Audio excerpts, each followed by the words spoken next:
दिवस कार्यक्रम में उपस्थित मेरे वडीलों, बहनों और भाइयों, आदिवासी लोक शक्ति संस्थान के उद्देश्यों के बारे में अपन सबने सुना। आदिवासी लोक शक्ति संस्थान का जो नाम शुरू होता है वो शुरुआत में ही आदिवासी शब्द है। आदिवासियों के बहुत सारे संगठन काम कर रहे हैं और पूरे देश में तो कर रहे हैं, लेकिन हमारे क्षेत्र में भी बहुत सारे संगठन काम कर रहे हैं। हम कभी कभी बहुत सारे संगठनों के कार्यक्रम में जाते भी हैं, संगठनों के उद्देश्यों को भी सुनते हैं। तो जितने भी जो संगठन है उन सबका उद्देश्य कहीं न कहीं एक ही है। संगठन अलग अलग बने हुए हैं और ये उद्देश्य कहीं न कहीं हमारे समाज के उत्थान के लिए ही है। आज हम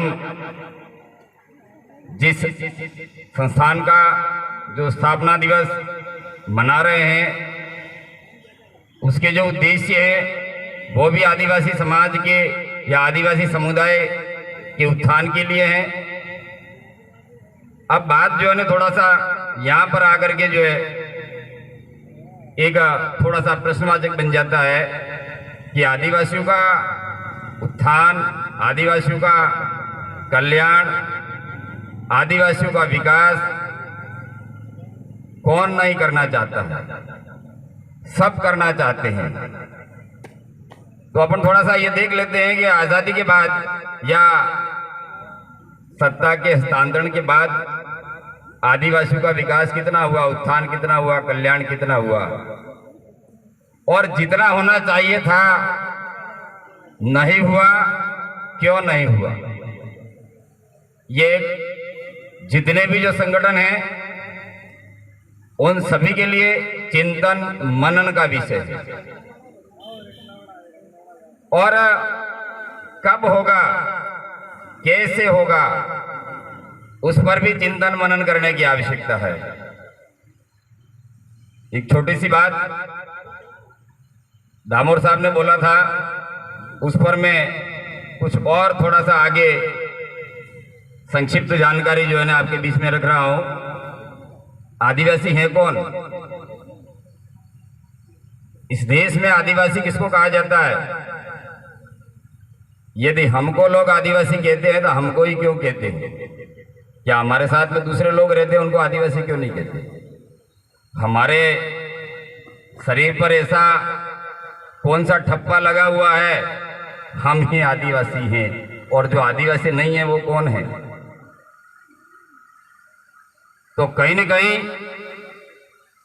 आदिवासियों की कुछ ऐसी पहचान है जो वास्तव में आज देश तो ठीक है, दुनिया के लोगों को उस पहचान के लिए कहीं न कहीं थोड़ा सा तकलीफ हो रही है। आदिवासियों की पहचान को लेकर के देश के दूसरे समाजों को तो ठीक है, लेकिन दुनिया के अंदर जितने भी जो समाज है आदिवासियों के अलावा उन सभी समाजों को तकलीफ है। और ये तकलीफ उन लोगों को क्यों है?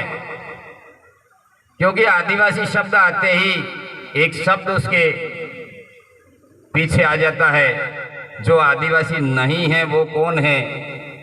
तो थोड़ा संवैधानिक भाषा से यदि बोलते हैं तो गैर आदिवासी ऐसा बोलते हैं।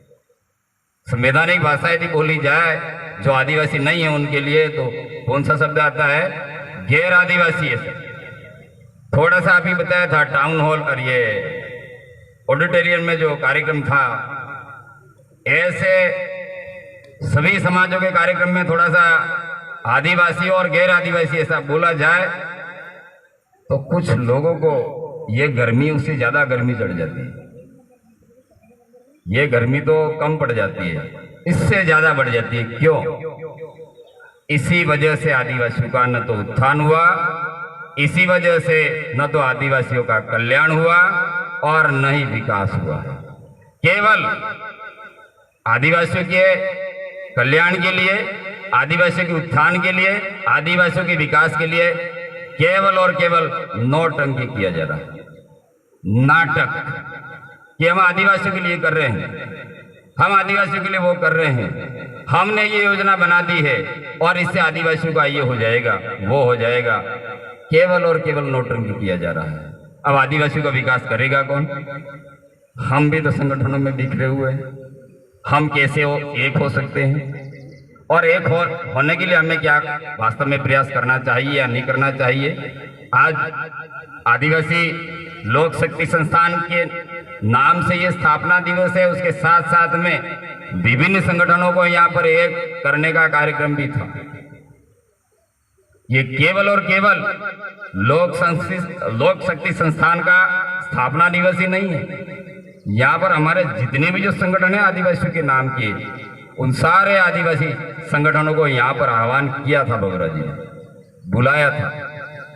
लेकिन पता नहीं हमारे अंदर ये बीमारी इतनी जबरदस्त पैदा हो चुकी है कि हम आदिवासी के पास बैठना नहीं चाहता। पता नहीं ऐसा इतना नफरत क्यों फैल गया है आदिवासियों में। इसका एक कारण मैं आपके बीच में रख रहा हूं कि आदिवासी जो है वो एक ऐसा समुदाय है जिसमें ऊंच नीच का भाव नहीं होता। कुछ लोग ऐसा कहते हैं कि ऐसा कैसे संभव है, तो हमारी परंपराओं में भी ये बात जो है ना हमें इनकी झलक दिखाई देती है। और एनसीईआरटी और एसआईआरटी की जो पुस्तकें हैं, 6ठी 7वीं 8वीं की पुस्तकों को उठा करके हम देखते हैं तो उनमें सीधा स्पष्ट लिखा हुआ है, प्रमाणित बात है ये कि आदिवासियों में ऊंच नीच की भावना बिल्कुल नहीं होती है। और ये भावना नहीं होती है वही समुदाय आदिवासी समुदाय कहलाता है, और उसको मानता है वही आदिवासी होता है। मैं आदिवासी ऐसा तो मान लेता है, लेकिन उसके अंदर ऊंच नीच की भावना है, वो आदिवासी नहीं है, वो भी केवल नाटक कर रहा है, नौटंकी कर रहा है। कई लोग आदिवासी के बारे में बोलते हैं, बहुत सारी जानकारियां रखते हैं, लेकिन वो आदिवासी के साथ में उठना बैठना नहीं चाहते। तो उससे ही हमें थोड़ा सा ये समझ में आ जाता है कि क्या ये आदिवासियों के कल्याण के लिए, आदिवासी के उत्थान के लिए कार्य करते होंगे। तो बहुत सारे लोग केवल और केवल दिखावा करते हैं, काम नहीं करते हैं। हमको काम करने की आवश्यकता है और धरातल पर काम करने की आवश्यकता है। लोगों को पहले तो आदिवासी कौन है, क्यों है, उसके बारे में जानकारी देना जरूरी है। इसके बाद में आता है आदिवासियों के अधिकार। अभी शायद 1 महीना पूरा हो गया, आज 9 सितंबर है और 1 महीना पहले 9 अगस्त था। 9 अगस्त विश्व आदिवासी दिवस, अंतर्राष्ट्रीय आदिवासी दिवस। 2016 के पहले शायद ये वडील बैठे, उनको भी थोड़ी थोड़ी जानकारी होगी, ज्यादा जानकारी नहीं थी। लेकिन जैसे ही जानकारी मिली और जिला मुख्यालय पर जो है ना इस कार्यक्रम को शुरुआत संघर्ष के साथ में की, तो लाखों आदिवासियों में विश्व आदिवासी दिवस की जानकारी पहुंची। और भी अभी बहुत सारी कमी है। यदि हम इसी तरह से इन कार्यक्रमों को आगे बढ़ाएंगे तो ये जानकारी भी जाएगी। और आज से ठीक 5 या 6 दिन बाद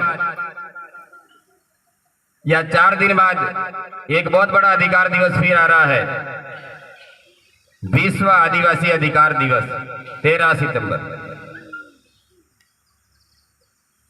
केवल देश लेवल का नहीं, दुनिया लेवल का, यानी दुनिया के आदिवासियों को, दुनिया का जो संगठन है संयुक्त राष्ट्र संघ जिसको बोलते हैं, यूएनओ, उसके द्वारा आदिवासियों के अधिकारों की घोषणा का दिन जो है घोषणा की, और वह भी इस कारण से किया कि दुनिया के जो आदिवासी है वो अपने अधिकारों को जाने। और हमारी जो सबसे बड़ी कमी है वो यहाँ पर बता दिया कि हम हमारे पुरखों का इतिहास नहीं जानते, और पुरखों का इतिहास नहीं जानते उसके पीछे भी बहुत बड़ा षड्यंत्र है कि उन्हीं लोगों ने हमारे पुरखों के इतिहास को दबा दिया, खत्म कर दिया।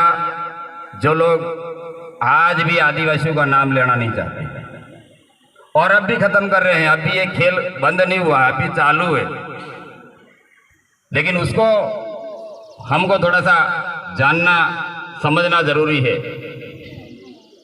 तो 13 सितंबर को भी देश लेवल के आदिवासियों का, अलग अलग राज्यों का, हो सकता है दूसरे देशों के प्रतिनिधि भी जो है ना इसमें आएंगे।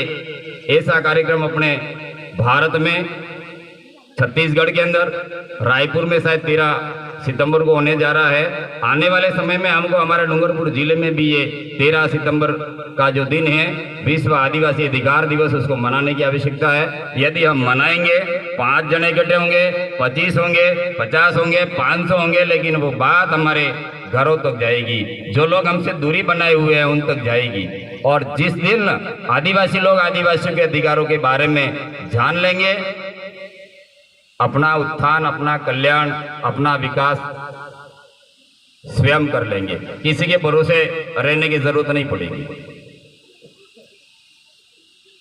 बहुत ज्यादा गर्मी होने की वजह से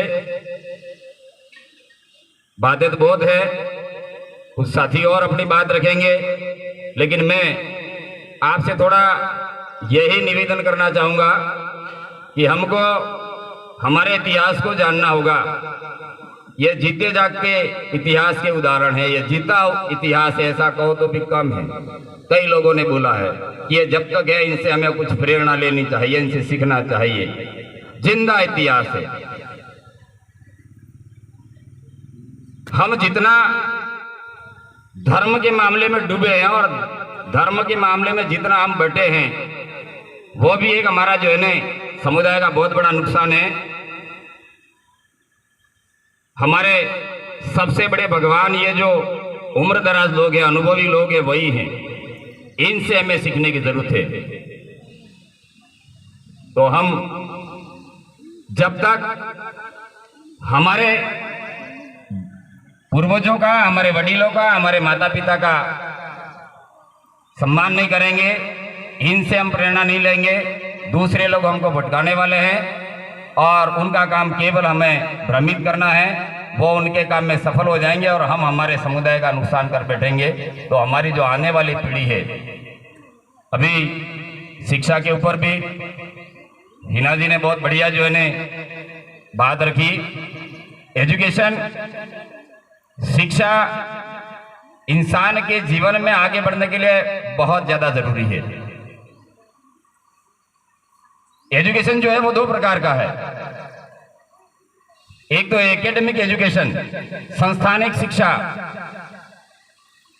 और एक सामाजिक शिक्षा। हमारे जितने भी जो हमारे पहले जो हमारे जो वडील थे, उनको शिक्षा का अधिकार नहीं था, तो यह अधिकार तो हमें मिला, लेकिन केवल और केवल पढ़ने का अधिकार मिला। क्या पढ़ना है ये अधिकार नहीं मिला, ये भी छीन लिया, पता नहीं लगने दिया क्या पढ़ाना है इन लोगों को। और इसी तरह से हमारे इतिहास को हटा करके इनके पूर्वजों का इतिहास हमको पढ़ा दिया। उनके बाप दादों को तो हम पूरा जानते हैं, 2-2, 3-3, 4-4 इनकी पीढ़ियों के नाम जानते हैं, लेकिन हमारे तो दादा का नाम भी कभी कभी हमारे लड़के भूल जाते हैं आज। तो ये सबसे बड़ी हमारी कमी है इतिहास के लिए। शायद यहाँ पर बहुत सारी ऐसी सामग्री ठेठ बांसवाड़ा से, मानगढ़ से लेकर के आए हैं, इसमें काफी सारी जानकारियां हैं। तो ऐसी कुछ ऐतिहासिक जानकारी वाले जो बुक्स हैं उनको भी हमें खरीदना चाहिए, पढ़ना चाहिए, और हमारे जानकारी की, हमारे नॉलेज को हमें आगे बढ़ाना होगा।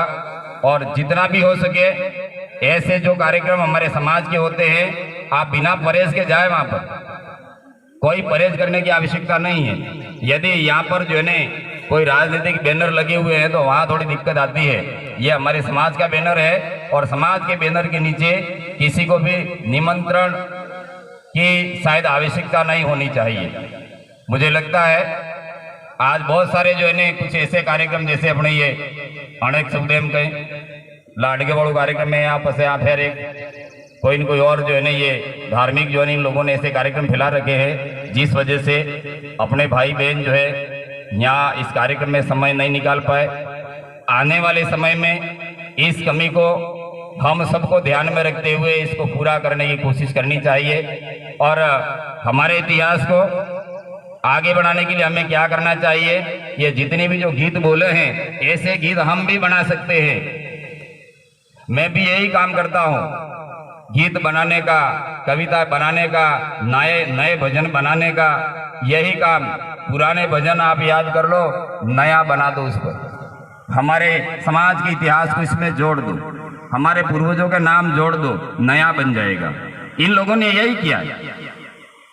यहां तक कि आप ये लोग बताते हैं कि ये ऋग्वेद वेद ऐसा कहते हैं, सबसे प्राचीन वेद ग्रंथ यूं कहते हैं। इसका भी लिखा हुआ प्रमाण में आपको बता दूं, ये पुरोहित ने लिखे। कब लिखे हैं वो भी लिखा हुआ है, वो भी SIRT की पुस्तक में लिखा हुआ है। पुरोहित यानी ब्राह्मणों ने लिखा। और हमारे लोगों को ये इन वेदों के पीछे इतना गफोड़िया बनाते हैं कि हम उसी में जो है ना हमारा जीवन जो है खत्म कर देते हैं। ये सारे झूठे लिखे हुए हैं। सर हम कितने भी बड़े मंच पे कहलवाना चाहते हो तो भी कह सकता हूँ मैं, प्रमाणित बात है, उसको कहीं पर भी बोलने के लिए हमें डरने की जरूरत नहीं है। गलत बात नहीं बोलनी चाहिए। जो हमारे पास में प्रमाण नहीं है ऐसी बात हमको बोलने की आवश्यकता नहीं है। यदि हमारे पास में प्रमाण है तो आप कहीं पर भी बोलिए और हमारे लोगों का भ्रम निकालिए। जब तक हमारे लोगों का भ्रम नहीं निकलेगा, भ्रम ही डर है, भगवान के नाम का भी डर है हमारे लोगों को। इसलिए तो आज कोई भगवान का मामला भी है, इसलिए लोग डर के यहाँ नहीं आए, उससे डरे हुए।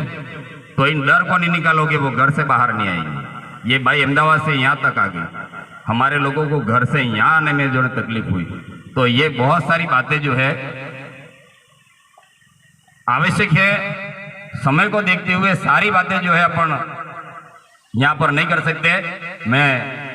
मुझे इस अवसर पर जो है बोलने का अवसर दिया और आपने सुना, इसके लिए बहुत बहुत धन्यवाद। जय राजस्थान, जय भारत, जय जवाहर।